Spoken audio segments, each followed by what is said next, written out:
Well, good morning. Yes, it's me, Kenny Bolkari, your host of the party. And today is Monday, April 28th, 2025. And what a gorgeous weekend it was here in South Florida. As you can see, I spent a little bit of time at the beach on the ocean. It was absolutely beautiful. But now it is Monday, and here are the things that you need to know. Well, stocks continued to advance last week, right? All the indexes are now up more than 10% off the lows that we saw earlier in the month. It's a big earnings week. Look for more than 140 S&P companies to report this week. It's also a big economic data week.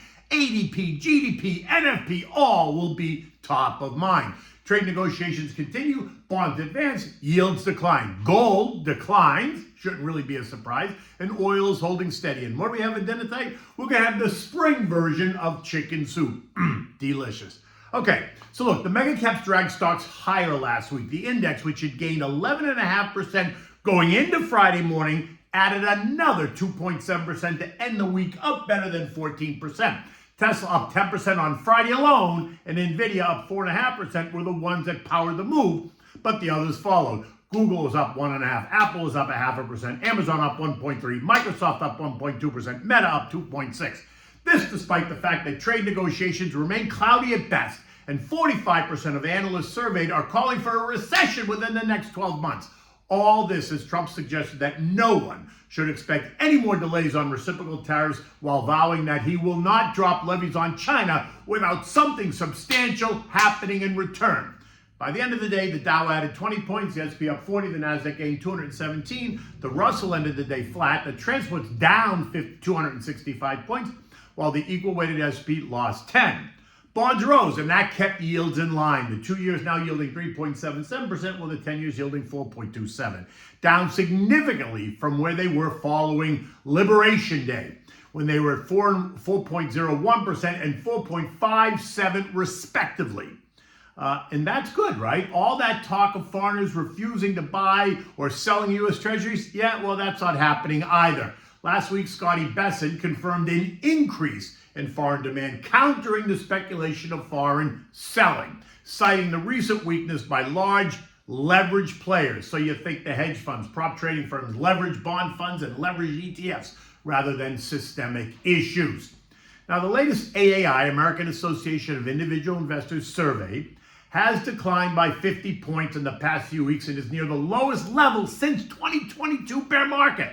And that suggests that 55.6% of all respondents were and are bearish, expecting stock prices to decline over the next 6 months.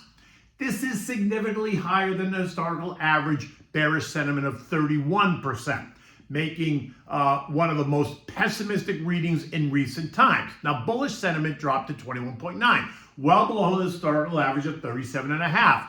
While the neutral sentiment rose to 22.5%, still below its average of 31%. The bull-bear spread is now reflecting a deeply negative investor move. This high bearish sentiment, though, is often viewed as a contrarian indicator, suggesting that we have the potential, we've hit already a market bottom, as extreme pessimism can precede a move higher. Historical data supports this. When bearish sentiment exceeds 55.5%, the S&P has averaged a 23.7% gain over the next 12 months.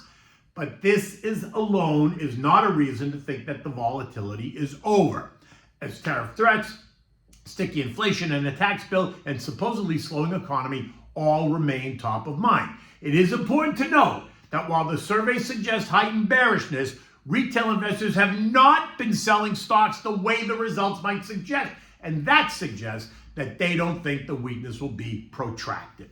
Now, while the rebound in indexes is impressive, the S&P is up 14%, the Dow's up 9.5%, the Nasdaq up 16.3%, the Russell's up 12%. The VIX, while down 55% off the April high, still remains 67% above the complacency line, suggesting that periods of angst will remain until we get a win. Doesn't have to be a home run. It could be a couple of base hits will do. All we need is just one or two to help settle down the angst. Now, we're told that trading partners are rushing to secure deals in order to avert the tariffs, right? Supposedly 50 plus countries are knocking on the door at the White House, while 18 of them are fully engaged. And that is the root of the rebound. besides the fact that the markets were in extreme oversold positions, all breaching their relative strength indexes in early April when the tariffs kicked in when we launched Liberation Day and we saw the start of the earnings season. That caused some companies to refuse to offer guidance while others offered extremely cautious forward guidance, causing the VIX to surge. Yields to surge, rhetoric to surge, all causing anxiety to surge. As of today, all the indexes remain in the middle of the basis of the bands, 30 to 70, right? Suggesting a neutral momentum state of mind. Remember, the relative strength index is a momentum oscillator, and at the moment, it's consolidating as the market digests the recent volatility as it awaits the next catalyst, which just might be this week's slew of earnings. Now, speaking of earnings, it's the biggest week of the season, with more than 140 S&P companies representing $20 trillion, right? It's about to walk the runway, spanning critical industries, reflecting a diverse economic drivers. And they include 4 big tech names: Apple, right, which is tech and consumer electronics, software and services; Amazon, which is tech and e-commerce and cloud computing; Microsoft, which is tech and software cloud computing; Meta, which is tech and social media advertising. It also includes Visa and MasterCard, which are financial services and payments; Coke, consumer staples and beverages; Pfizer and Lilly, healthcare, big pharma; McDonald's, Eat, and Domino's Pizza, consumer discretionary restaurants; UHS and Tenet Healthcare are healthcare facilities; Nui, steel producers; WellPoint, a healthcare REIT; SoFi and PayPal, consumer finance; Sherwin-Williams, specialty chemicals; Exxon, Chevron, Shell, and BP, all the integrated oils, right? The 5 major oil companies, and the list goes on and on. Again, the focus is to watch for the guidance, because that's what's important. And then we have a big economic data week: Dallas Fed manufacturing and services, retail inventories, housing price data, and mortgage apps. You got the JOLT survey, consumer confidence survey, the ADP employment expectations of 125,000 new jobs. Then you get GDP expectations of plus 0.4%, although the Atlanta GDP forecast is still calling for negative 2.5. Now, no matter what you get, they're both going to be viewed as negative when you compare it to the fourth quarter of 2024 that showed a plus 2.4% growth rate. But this is not a surprise at all to anybody. Wednesday brings us the latest PCE data, which is supposed to be improving, showing top-line inflation declining to 2.2%, down from 2.5%, and core PCE declines to 2.6%, down from 2.8%. We will get pending home sales, challenging job cuts, S&P and ISM manufacturing PMIs, factory orders, durable goods, and the biggie, Friday's non-farm payroll report, which is supposed to show 130,000 new jobs created and an unemployment rate of plus 4.2%, unchanged, and weekly and hourly average earnings of up 0.3 and up 3.9%. So let's see what the data reveals. And strong data will only be another reason to keep rates where they are, which is sure to make somebody unhappy. This morning, U.S. futures are a bit weaker. Dow futures down 50, S&P's down 12, NASDAQ down 44, the Russell's down 7. This is we await all this data and earnings. Gold, which has enjoyed a massive rally up year to date, up 30%, going into last week, dropped by about 4.5% as traders took profits after that push upward that may have been too far, too fast. Gold, which is traded as high as 35.09 last week, ended the week at 3,300, and this morning it's trading right there. Trendline support is all the way down to 3,082, although we should see some short-term support right at 3,200 if it tests it. Oil's holding at 62.50-ish, as it also awaits the next shoe to drop. We remain in the 60 to 66.20 trading range. Look, big oil is facing a tough choice due to Trump's call for lower prices, so look for them to prioritize stock buybacks and divvies over CapEx spending. We're going to watch what the 5 big oil companies report this week and then what they have to say, and that will help direct and be the driver for oil. European markets are just a bit higher. France up 0.6, while the UK is up by 0.1. Everyone else is in between. The S&P closed at 55.25, up 40 points. The move up, while it feels good, still needs some work. The speed at which we sold off created all kinds of breaks in technical chart patterns, and that needs to be repaired. And the only way to do that is to test lower to make sure that the bulls and the buyers will defend the position. Any realization that the eco data remains strong and earnings guidance is real and that tariff conversations are proceeding and that the tax bill is making its way through Congress will only help in that repair. While the tone is better, we know how fast things can change. So stick to your plan and remain resilient. We remain in the 48.35, which is the lows of April, to 56.58, which is trendline resistance. We're in that trading range.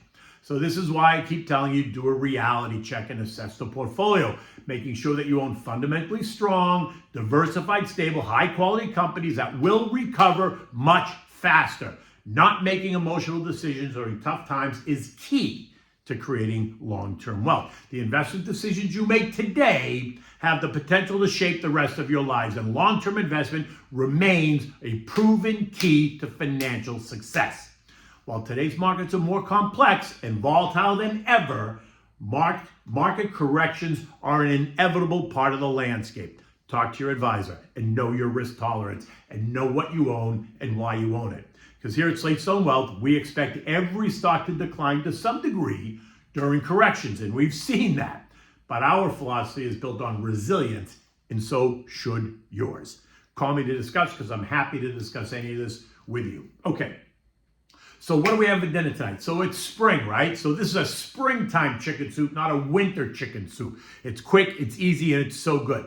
So for this, you need 1 pound of boneless, skinless chicken breasts and thighs. You need olive oil, onion, finely chopped garlic, that is minced, chopped carrots and celery, bay leaf, fresh thyme, salt and pepper, and chicken broth. You need for the vegetables, asparagus trimmed and cut into 1-inch pieces, fresh or frozen green peas, zucchini cut in half lengthwise and then sliced. You need baby spinach or chopped kale, one or the other. And for more flavor, we're going to add some fresh lemon juice and bring some brightness out, fresh parsley, and fresh dill. Okay, so to start with, you want to cook your chicken. So in a large pot, you're going to heat up some olive oil, season the chicken with salt and pepper, and add it to the pot and cook it for 5 to 7 minutes, turning it over occasionally just to get it brown on all sides. Remove the chicken after that, put it on a plate, and set it aside. Once it's cooled, you're going to shred it, or at least cut it into bite-sized pieces, because we're going to add it back to cook a little bit more, so don't worry about it.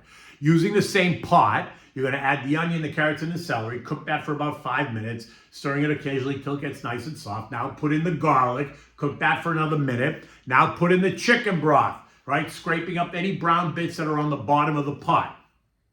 Now you're going to add in your aromatics. So you're going to add in your bay leaf, your thyme, and a pinch of salt and pepper. Bring that to a boil. Then reduce the heat to simmer, cover and let that cook for 10 minutes or so, right? But keep it covered.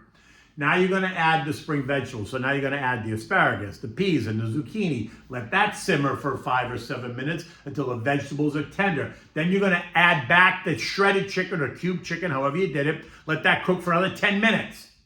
Now add in the baby spinach or the kale, whichever you choose, and that'll just cook for 1 or 2 minutes until they wilt.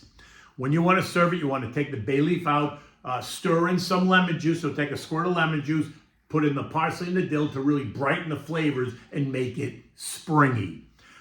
Taste and adjust the seasonings as needed, and then serve this in nice warm bowls. And you can always serve it with like crusty bread, thick bread. You can toast it even if you want.